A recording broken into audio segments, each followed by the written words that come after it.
तो देश विदेश में किसका डंका बज रहा है? किसका? मोदी जी का। मुझे क्रेडिट नहीं चाहिए। देश विदेश में मोदी जी का डंका बज रहा है। बोल चुका, हम उस पर तो कुछ बोल ही नहीं रहे, आप कह रहे हैं डंका बज रहा है। मुश्किल तो सबके लिए है, जो ऊपर है नीचे हैं, तो आंकड़े की बात जहाँ करते हैं तो सबके लिए मुश्किल है और सबके लिए आसान भी है। जो मेहनत करना चाहता है उसके लिए कुछ भी मुश्किल नहीं है। जो मेहनत नहीं करना, किसी के तो आगे में सब कुछ है, फिर भी आप अगर आपके सामने किताब है, अगर आप पढ़ोगे ही नहीं तो आप पास कैसे होगे? समझ गया। तो उसके लिए सब कंपटीशन में कम से हजार लाखों बच्चे बैठते हैं। क्या सारे कम्पीट करते हैं? नहीं। जो एफर्ट करता है वो आगे बढ़ता है, जो नहीं करता वो नहीं कर पाता है।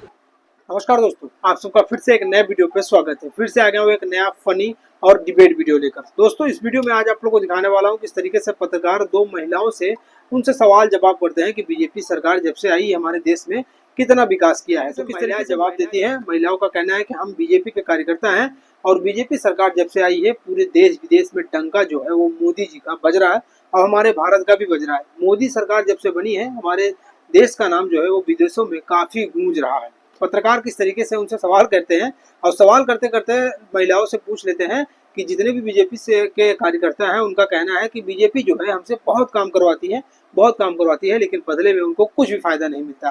तो किस तरीके से महिलाओं का कहना है कि बीजेपी में हम लोग काम कर रहे हैं लेकिन हमको बहुत फायदा मिलता है, हमको पैसा नहीं मिलता है लेकिन हमको मान सम्मान बहुत मिलता है। तो चलिए इस वीडियो को आज देखते हैं कि किस तरीके से महिलाओं से एक सवाल करते हैं बीजेपी के बारे में पत्रकार से। आप लोग को इस वीडियो में दिखाने वाला हूँ, तो आप लोग लास्ट तक बने रहिएगा।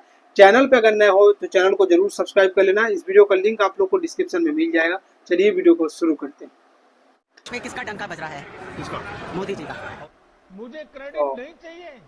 देश विदेश में मोदी जी का डंका बज रहा है। उस पर तो कुछ बोल ही नहीं रहे, आप कह रहे हैं डंका बज रहा है। मुश्किल तो सबके लिए है, जो ऊपर है नीचे हैं, तो आंकड़े की बात जहाँ करते हैं तो सबके लिए मुश्किल है और सबके लिए आसान भी है। जो मेहनत करना चाहता है उसके लिए कुछ भी मुश्किल नहीं है। जो मेहनत नहीं करना, किसी के तो आगे में सब कुछ है, फिर भी आप अगर आपके सामने किताब है, अगर आप पढ़ोगे ही नहीं तो आप पास कैसे होगे? समझ गया।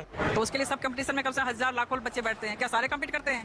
नहीं। जो एफर्ट करता है वो आगे बढ़ता है, जो नहीं करता वो नहीं कर पाता है। अच्छा, एक बात बताइए, ये बीजेपी वालों को अखिलेश यादव, तेजस्वी और तमाम विरोधी पार्टियों के लोग कहते हैं कि ये बैकवर्ड पीडीए के, अखिलेश यादव पीडीए शब्द दिए हैं, सुनती रहती होंगी। हाँ?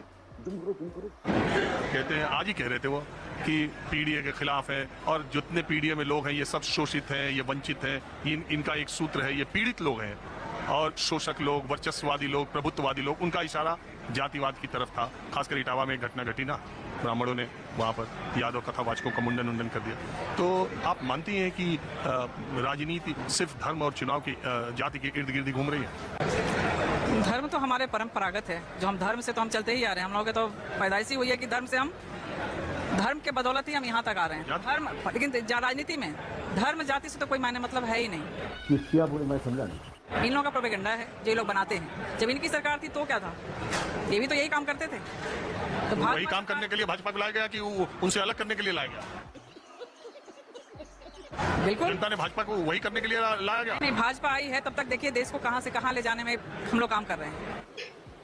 अच्छा, हम लोग भाजपा कार्यकर्ता एक दिन भी घर में नहीं बैठता, क्योंकि हम लोग रोड पे सड़क पे काम करते हैं। वो लोग सिर्फ प्रोपेगेंडा अपने ऑफिस में बनाते हैं और बोलते हैं माइक सामने हो और बस बोलो। लोग ये भी कहते हैं कि बीजेपी के कार्यकर्ताओं को बीजेपी वाले बहुत घुमाते हैं और बड़ी मेहनत कराते हैं, बदले में कुछ फायदा नहीं मिलता। बहुत कुछ मिलता है तभी तो हम घूम रहे हैं। मिलना मतलब क्या होता है? मान सम्मान। कुछ मिलने का मतलब नहीं होता कि हम किसी चीज के लिए हम ललायित हैं, वो मिलेगा तो हम तो काम करेंगे नहीं। हम देश के लिए काम करें, समाज के लिए काम करें। अच्छा, राजनीति में है तो हम समाज सेवा भी करते हैं। पति हमारे राजनीति में शुरू से हैं, तो हम लोग समाज सेवा। आप लोग बहुत तगड़े राजनीतिक हैं। आपके पति एलजेपी में भी हो आए, आरजेडी में भी हो आए। देखे बीजेपी का माहौल सही चल रहा था, आप लोग इधर चलिए, फिर आरजेडी का चलेगा तो उधर चली जाएंगे। नहीं, ना। अच्छा, आप मैडम आप भी बीजेपी से ही? इसका मतलब है कि ज्यादातर संपन्न लोग ही राजनीति में है क्या? Good question. ऐसा नहीं है, वो उन्होंने भी गुरबा राजनीति कर पाएगा। अगर आज उन्होंने अपना घर लिया है तो उसमें भी तो समय लगा है ना, मेहनत की है ना। जो धरातल पे काम करेंगे, मेहनत करेंगे, वही आगे बढ़ेंगे। यही तो भारतीय जनता पार्टी की जिंदाबाद बोली है ना। पक्ष विपक्ष दोनों में बिठा रहे हैं वो। वाह मोदी जी, वाह। अगर कोई विपक्ष वाला ये बोल रहा है कि ये बीजेपी के जो 11 साल हैं इसको अघोषित आपातकाल मानना चाहिए। आपातकालीन जो था उसके पक्ष विपक्ष में। और जो इस समय लोग कहते हैं कि 11 साल से अघोषित आपातकाल चल रहा है देश में। कहाँ चल रहा है? अगर चल रहा होता तो आज देश इतनी प्रगति क्यों करता? खाओ माँ कसम। आज महिलाएं इतने जोश खरोश से कैसे काम करती? क्या इतना पहले मुमकिन था कि ऐसे महिलाएं आगे राजनीति में आए? उनकी संख्या नहीं थी, लिमिटेड थे। आज क्यों महिलाएं आगे आ रही हैं? उनको कैसे दिया जा रहा है? ये भी हमारा नारी शक्ति बंधन हमारे मोदी जी द्वारा दिया गया था। इसलिए लोग कहते अरे कहना क्या चाहते हो? कहते हैं कि इंदिरा जी के जमाने में जो सरकार पसंद नहीं आती थी 356 लगा के उसको बर्खास्त कर देते थे। क्या था आपातकाल? हाँ आपातकाल क्या था? सुनिए, अब मोदी जी की सरकार में 356 लगाने की जरूरत नहीं। अभी और सुनिए। और जो इधर नहीं आ रहा है, जो भी बिजनेसमैन बड़ा है, ये लोग देखिए आरोप क्या है, जो भी बिजनेसमैन बड़ा है जिसको खरीदवाना है उसके अंदर ईडी सीबीआई के छापे डलवा दो, उसके बाद वो बेच देगा। जो भी नेता, ये कांग्रेस के कार्यकाल में ये काम होता रहा। आप पहले हिस्ट्री खोल के देखिए, अरे हम हिस्ट्री सबको ले, ये होता रहा है। जो भी नेता, तो अपने जो अंदर की है ना उनकी कुंठा, वो हम पे आरोप लगा रहे हैं। जो भी नेता, अरे मोदी जी ने खुद अजीत पवार पे आरोप लगाया था 70,000 करोड़ की एनसीपी और ईबी सीडीआई जितना था, जितने पर सीडी और ईबीआई की नोटिस एनसीपी वालों को गई थी सब इधर आके मंत्री बन गए, यहाँ भी बन गए वहाँ भी थे। ऐसा इस पर भी डिबेट होगी कि नहीं? ये सिर्फ आपातकाल पे डिबेट होगी, पक्ष और विपक्ष पे। मैंने क्या आपसे बोला मैडम, पिछले भारत की आजादी के बाद लोकतंत्र पर सबसे बड़ा बदनुमा दाग है इमरजेंसी, आपातकाल। और सिर्फ एक इंदिरा गांधी की सत्ता को बचाए रखने के लिए उस समय यह कदम उठाया गया, जिसका कोई भी तरीके से, किसी भी तरीके से उसका समर्थन नहीं किया जा सकता किसी भी लोकतांत्रिक व्यक्ति। आपको किस्सा भी बता दूं, मजेदार। बिल्कुल, उस वक्त आप ब्रिटिश रूल के बाद ये वो समय था। लेकिन इस सरकार में भी कम आरोप नहीं है, मैं आपको बता दे रहा हूँ। आप लोग बीजेपी के कार्यकर्ता विरोधी तो आरोप लगाएंगे ना, विरोध में नहीं रहेंगे तो सरकार कैसे